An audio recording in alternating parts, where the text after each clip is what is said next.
வாயா பாட்டி பார்த்து பேசுனியா? பார்த்து பேசிட்டேன். முதல்ல அவர் கொஞ்சம் தயங்கினாரு.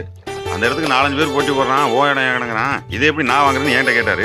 அப்புறம் நமக்கிட்ட இருந்துச்சுல ரெக்கார்டு, அதெல்லாம் கிளீனா ஜெராக்ஸ் எடுத்து காமிச்சேன். ஒத்துக்கிட்டாரு. நெருக்கி முடிஞ்சிருன்னு நினைக்கிறேன். ரொம்ப சந்தோஷம். கரையை எவ்வளவு பேசுனேன்? நான் எப்படி மாமா பேசுறது? அதான் நீங்க வந்து பேசுறதுதான் முறைன்னு சொல்லிட்டு வந்துட்டேன். ஏன் பாயதா பேச்சு ஆரம்பிக்க வேண்டியதானே? இல்ல மாமா, நீங்களும் இல்ல, அந்த இடத்து ஓனரும் இல்ல, நான் எப்படி பேச முடியும்?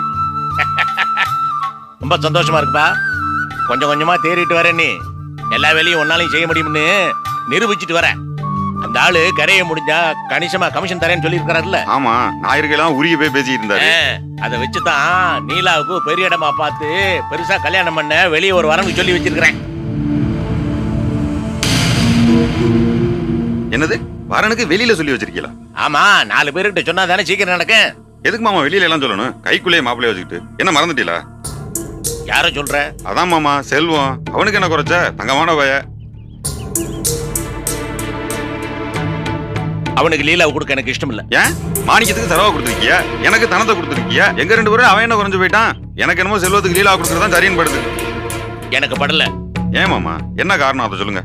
போசு, எல்லாம் எனக்கு தெரியும், பேசாம இரு. என்னால பேசாம இருக்க முடியாது. இது லீலாவோட வாழ்க்கை பிரச்சனை. நான் சொல்றதை கேளுங்க. இந்த பாரு, இந்த விஷயத்துல யார் தப்பா நினைச்சுக்கிட்டாலும் பரவாயில்ல, என் முடிவு மாறவே மாறாது. என்ன மாமா, பொதுவா நான் தான் விலங்கமா பேசுவேன். இப்ப நீங்க என்ன மாதிரி பேசிட்டு இருக்கீங்க? என்ன காரணம் அதை முதல்ல சொல்லுங்க. வேற என்ன காரணம் வேணும்? அந்த சம்பந்தியமா என்ன திட்டுனது, என் பொண்ணை பத்தி தரக்குறவா பேசுறது, இதெல்லாம் என்னால மறக்க முடியாது. என் மனசு உறுத்திக்கிட்டே இருக்கு. செத்தாலும் இந்த சம்பந்தம் நடக்காது. என்ன மாமா இப்படி பிடிவாதமா இருக்கீங்க? கட்டிக்கிட்டு வாழ போறது லீலா. அவ மனசுல என்ன இருக்குன்னு தெரிஞ்சுக்கணும்ல. ஒருவேளை அவ மனசுல அப்படி ராசை இருந்தா?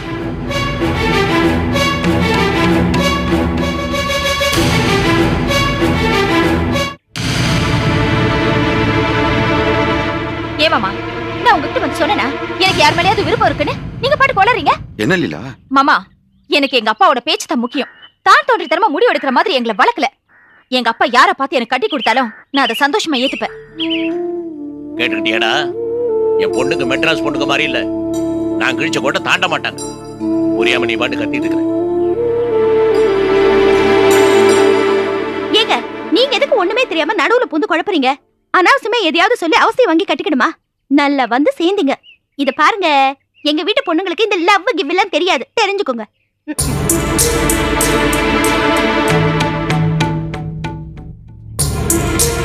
ஏய் விஜி, நீ எப்போ வந்த? ஆஸ்பத்திரி கிளம்பிட்டியா? ஆமாப்பா, கிளம்பிட்டேன். சரி வா, நீ இப்படி வா. நான் ஒரு பத்திரத்தை தரேன், அந்த பாட்டிகிட்ட கொண்ட காமி. ஏய் லீலா, கொஞ்சம் தண்ணி அரைச்சு ஊத்துறி.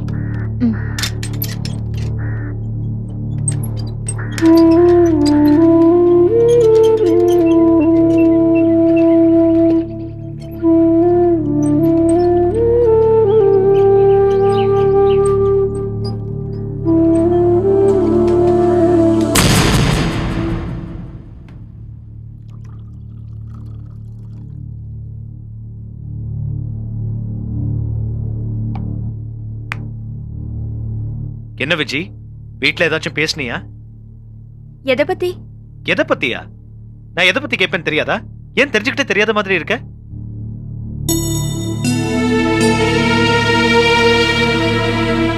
உங்களுக்கு என்ன பதில் சொல்லணும்னு தெரியாம தான் அப்படி கேட்டேன். நம்ம என்ன குழந்தைங்களா? என்ன பதில் பேசுறதுன்னு தெரியாம நிக்கிறதுக்கு? ஏன் கண்ணாமூச்சி விளையாடணும்? எனக்கு ஒன்றும் கண்ணாமூச்சி ஆடணும்னு விருப்பம் இல்லைங்க. எங்க வீட்டுல நடக்கிறத பார்த்தா எனக்கு ரொம்ப குழப்பமா இருக்கு. குழப்பமா? என்ன நடந்துச்சு? வீட்டுல லீலா அக்காவோட கல்யாண பேச்சு வந்துச்சு. போஸ் மாமா செல்வத்துக்கு லீலாவை கல்யாணம் பண்ணலான்னு பேசினாரு. ஆனா அப்பாவுக்கு விருப்பம் இல்லைன்ற ஒரே காரணத்துக்காக லீலாக்கா தன்னோட லவ்வைய வேண்டான்னு சொல்லிட்டா. வீட்டுல இப்படி ஒரு சூழ்நிலையில நான் இப்படி நம்ம காதலை பத்தி வீட்டுல சொல்ல முடியும்? அப்படியே மீறி சொன்னாலும் சம்மதிப்பாங்களான்னு எனக்கு சந்தேகமா இருக்கு. அப்படின்னா இதுக்கு என்ன வழி சொல்லு விஜி. இது எல்லாத்தையும் மீறி நம்ம 2 பேரும் எப்படி ஒண்ணு சேர போறோம்? விஜி, திரும்ப திரும்ப யோசிச்சாலும் இதுக்கு ஒரு வழிதான் பெஸ்ட்னு தோணுது. என்ன வழி? அதான் அன்னைக்கே சொன்னேனே, நம்ம 2 பேரும் சத்தம் இல்லாம கல்யாணம் பண்ணிப்போம். அதான் ஒரே வழி.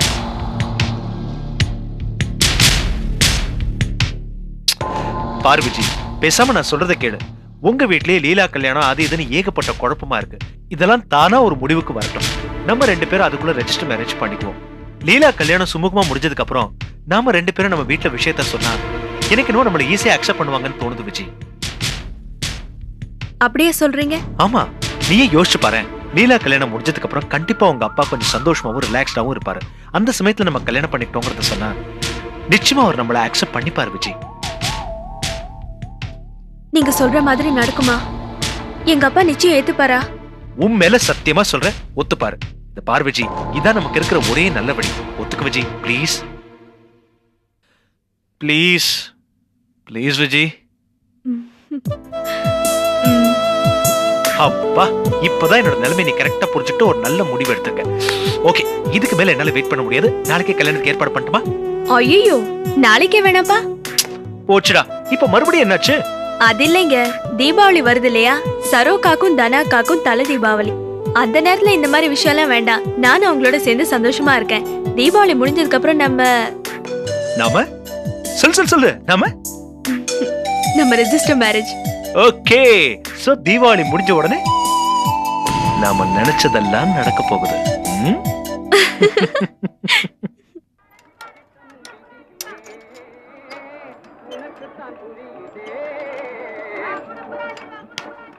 மனதில் கொள்ளு, நீ அத்தை பேச்சு தந்தேன்.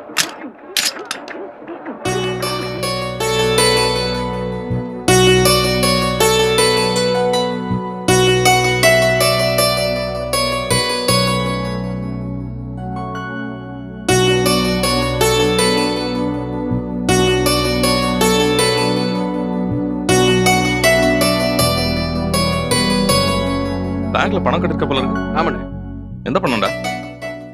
முத்து ட்ரேடர்ஸ் பேலன்ஸ் நின்னுச்சுல, அது வசூல் ஆயிடுச்சு. பரவாயில்லையே, அவன் சரியான ஜவு பாட்டியாச்சா? கொடுக்காமல பின்ன தினமும் கடை திறந்த உடனே காலையில போய் நின்னுருவல, தொந்தரவு தாங்காமையே பணத்தை கொடுத்துட்டான்.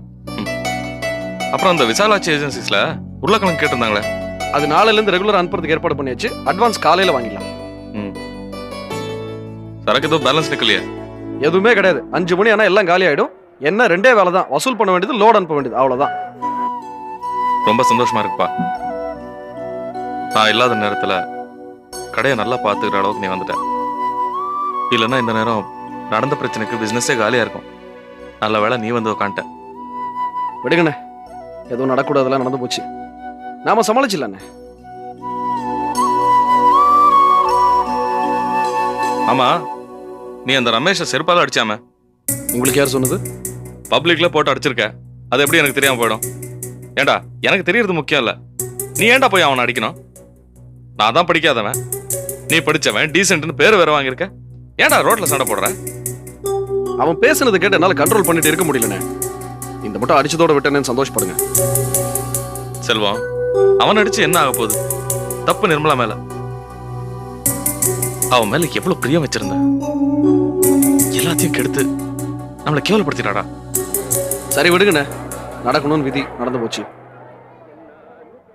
இந்த நிர்மலா பண்ண கூத்துல என் நிம்மதியெல்லாம் போய் கிட்டத்தட்ட பைத்தியம் மாதிரி ஆயிட்டேன்டா. இப்ப அதை பத்தி பேசி என்னென்ன பிரயோஜனம்?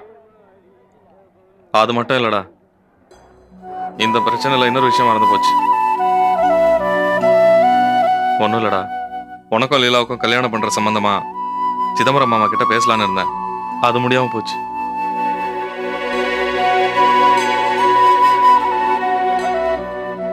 இந்த விஷயத்துல சிதம்பரம் மாமாக்கு கொஞ்சம் தயக்கம் இருக்கிற மாதிரி தெரியுது. அவருக்கு வருத்தம் இருக்கிறது நியாயம் தானே?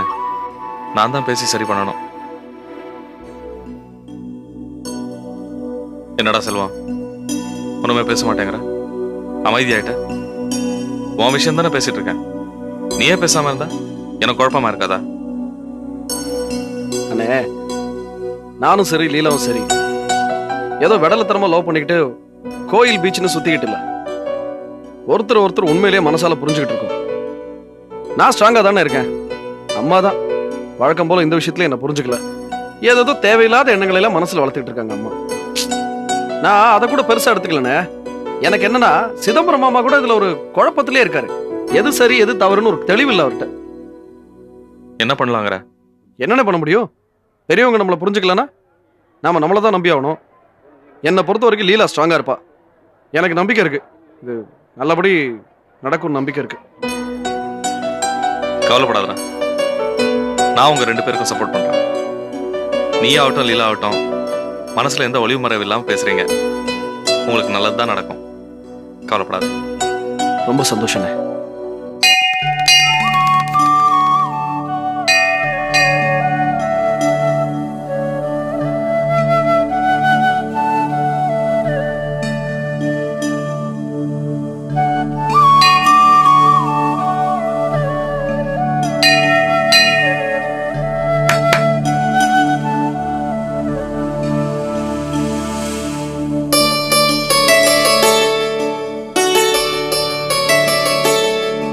நல்லா இருக்கீங்களா? ஓஹோ, இன்னைக்கு மௌன விரதமா? என்னைக்காவது ஒரு நாள் மனசை விட்டு பேசலான்னு பார்த்தா முடியாது போல இருக்கே.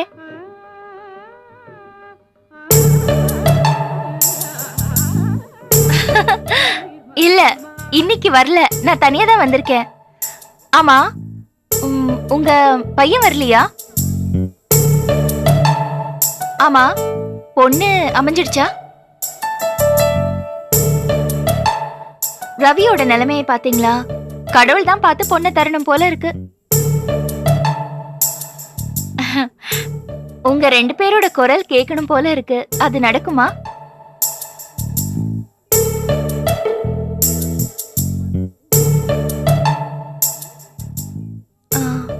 வீட்டுக்கா? இன்னொரு நாளைக்கு வரேனே. சரி, வரேன்.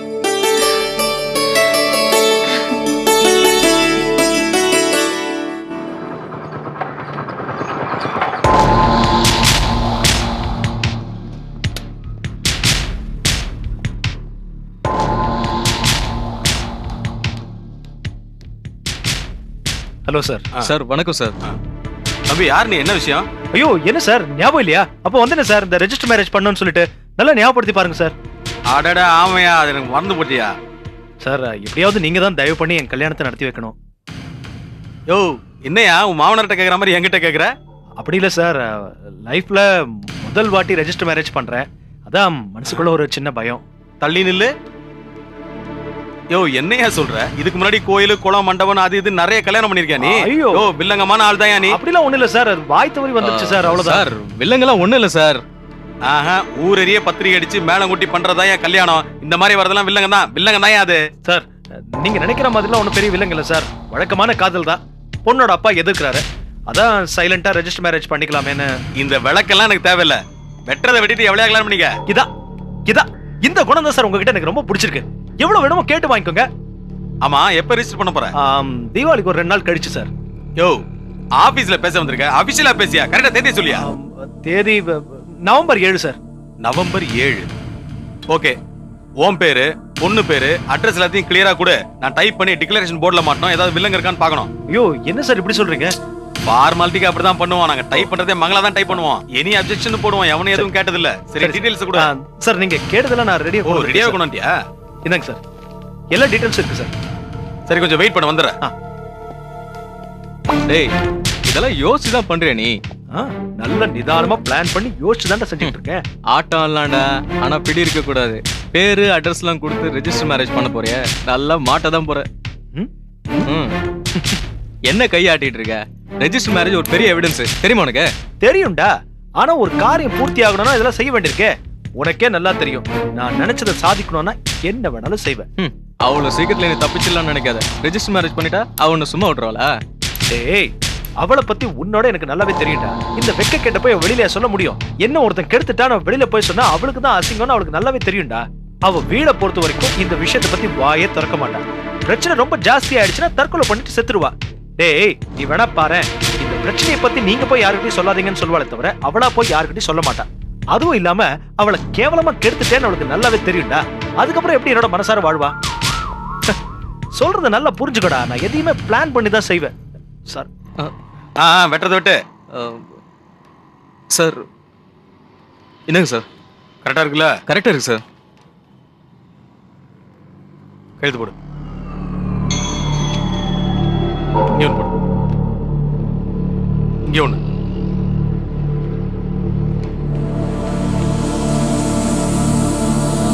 போதும் போதும். Okay okay. கண்ணன்,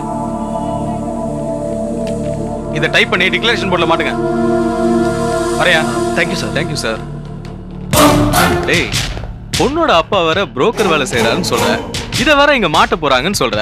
அவரு பல வேலை விஷயமா இங்க வந்து போற ஆளு, ஏதோ மாட்டிக்கு போற உனக்கு பயமே இல்லையாடா? யாரா இவன்? அப்படியே படிச்சா படிச்சுட்டு போட்டுமே, பயப்பட வேண்டியது நான் இல்ல அவ. வா போலாம்.